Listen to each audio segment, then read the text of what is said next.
அனைவருக்கும் வணக்கம். தன்னோட வேட்பு மனுவை வெற்றிகரமாக விஜய் அவர்கள் தாக்கல் பண்ணிட்டாரு. காலையில் 12 மணிக்கு வர்றேன்னு சொன்ன மாதிரியே போய் அந்த ஒரு வழிகாட்டு நெறிமுறைகள்லாம் பின்பற்றி ஆஃபீஸ்க்குள்ளே 5 பேருக்கு மட்டும்தான் அனுமதின்னு சொன்னாங்க. அதே போல் போய் தன்னுடைய முதல் வேட்பு மனுவை விஜய் அவர்கள் தாக்கல் பண்ணிட்டாரு. விஜய் அவர்கள் தாக்கல் பண்ணுறதுக்கு சில நிமிடங்களுக்கு முன்னால் ஆதவ் அர்ஜுனாவும் தாக்கல் பண்ணிட்டாரு. அதுக்கப்புறம் பார்த்தீங்கன்னா விஜய் அவர்களுடைய அந்த பெரம்பூர் பிரச்சாரம்.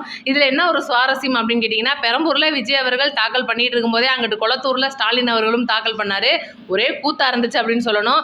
இப்போ விஜய் அவர்களுடைய சுற்றுப்பயணம், அதாவது பிரச்சாரத்துக்கான பயணம் அப்படின்னு தொடங்கும்போது சென்னையே ஸ்தம்பிச்சிருங்க. சொல்லவா வேணும், ஒட்டுமொத்த சென்னையும் இன்னைக்கு பெரம்பூரில் தான் திரண்டிருக்காங்கன்னு சொல்லணும். தேர்தல் ஆணையம் கொடுத்தது என்னமோ 3000 பேர்லேருந்து 5000 பேருக்குள்ளே தான் அனுமதி. ஆனால் சொல்ல முடியல, அந்த அளவுக்கான கூட்டம். இன்னைக்கு பெரம்பூர் மக்கள்கிட்ட வாக்கு சேகரித்த விஜய் அவர்கள் என்னெல்லாம் சொல்லி வாக்கு சேகரித்தார் அப்படின்றத நான் விவரமாக சொல்கிறேன். முதல்ல, தளபதி நெஞ்சில் குடியிருக்கும் பெரம்பூர் வாசிகளே, உங்களுக்காக தான் இந்த வீடியோ. குறிப்பாக ஏன் அப்படின்னா, இன்றைக்கி எத்தனையோ வேட்பாளர்களை விஜய் அவர்கள் நிறுத்தி ஒட்டுமொத்த தமிழகத்தையுமே தூய்மையாக மாற்றணும்னு நினைக்கிற நம்மளுடைய விஜய் அவர்களுக்கு பெரம்பூரில் எம்எல்ஏவாக நீங்கள் கொடுக்க போகிற அந்த பதவின்றது பெரம்பூர் தொகுதியை எந்த அளவுக்கு மாற்றுவார் அப்படின்றத நீங்கள் முதல்ல உங்களுக்கே தெரியும், நான் சொல்லி இல்லை. அதனால் இன்றைக்கி விஜய் அவர்கள் சொன்ன மாதிரி விஜய் அவர்களுக்கு ஒரு வாய்ப்பு கொடுத்துருங்க, அதுதான் நல்லது நமக்கு. அடுத்து என்னென்னலாம் சொன்னார் அப்படின்னா, குறிப்பாக இன்றைக்கி தமிழ்நாட்டை பொறுத்த வரைக்கும் பெண்கள் பாதுகாப்பு அப்படின்றது ரொம்பவே இல்லவே இல்லை. அதனால் அதை பற்றி இடத்துல சொல்லியிருந்தார். KN நேருவை போட்டு பொழந்துட்டார் அப்படின்னு சொல்லணும். ஏன்னா நகராட்சியில் பணி வாங்கி தரேன்னு சொல்லிட்டு, அது போக கட்சிக்குள்ளே ஊழல் பண்ணிட்டு, அந்த ஊழலில் மாநாடு நடத்திட்டு இன்றைக்கி பயங்கரமாக ஊழல்லே கொளுத்து திரிகிற சில எம்பிக்கள்னு இருக்காங்க, அமைச்சர்கள்னு இருக்காங்க. அதில் குறிப்பாக KN நேரு முதலிடத்தில் இருக்கார். அவர் மேலே கேஸும் நீதிமன்றம் கைது பண்ணி விசாரிக்கவும் சொன்னதும் அதுக்கப்புறமும் இவங்க இன்னும் கையில் எடுக்கலையே அப்படின்னு தெளிவாகவே இன்னைக்கு விஜய் அவர்கள் போட்டு பொழந்துட்டாருன்னு சொல்லணும். அதே போல் இந்த இப்போ ஓட்டுக்கு இவ்வளோ அடித்து கொள்ளையடிச்சு வச்சுருந்ததில் மக்களுக்கு ஓட்டு கொடுத்து பணம் கொடுத்து ஓட்டை வாங்குறதுக்கு பார்ப்பாங்க.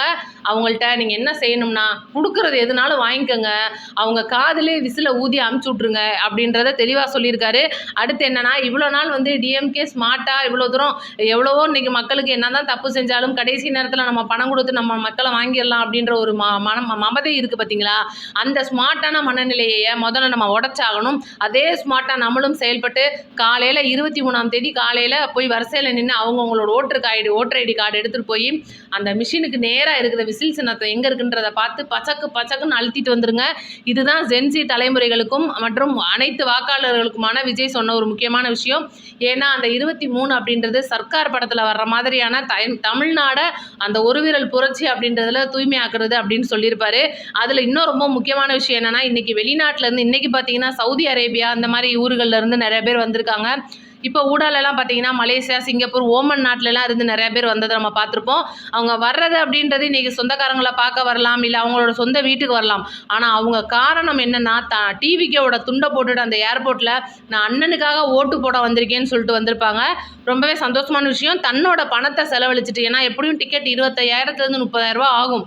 அப்போ அந்த ஒரு காசையும் கொடுத்துட்டு ஓட்டு போடுறதுக்காக, அது போக அந்த கம்பெனிகளில் லீவு கேட்கணும், இவ்வளோ பிரச்சனைகளையும் தாண்டி வெளிநாட்டிலேருந்து இங்கே வர்றாங்க அப்படின்னும் போது தமிழ்நாட்டில் இருக்கிற நம்ம எந்த அளவுக்கு இருக்கணும் அப்படின்றத நம்ம யோசிச்சு பார்க்கணும். ஏன்னா இன்றைக்கி ஒரு தலைவருக்கு வெளிநாட்டிலேருந்து நான் ஓட்டு போட்டே தீருவேன். ஏன்னா இவ்வளோ நாள் வரைக்கும் நம்ம யோசிச்சிருக்கலாம், என்னத்தான் ஓட்டு போட்டுக்கிட்டு இந்த வருது லீவை கொடுப்பாங்க, இன்றைக்கி ஒரு நாள் நல்லா தூங்கி எந்திரிப்போம், மெனக்கிட்டு போய் நம்ம ஓட்டு போட்டு தமிழ்நாட்டையா மாற்ற போகிறோம் அப்படின்னு நினச்சிட்டு இருக்கிறவங்க இன்றைக்கி எத்தனையோ பேர் இருந்துட்டு இருந்தாலும் கூட இன்றைக்கி வெளிநாட்டிலேருந்து நம்ம அண்ணனுக்கு நம்ம போடுற அந்த ஒரு ஓட்டும் வேணும் அப்படின்னு சொல்லிட்டு வந்திருக்காங்க பார்த்தீங்களா. அதுதான் ரொம்ப பெரிய விஷயம். இன்றைக்கி அதே போல் விஜய் அவர்கள் ரொம்பவே வேதனையில் பேசியிருப்பார். எல்லா வழிகளையும் தாங்கிக்கிட்டு இருக்கேன்.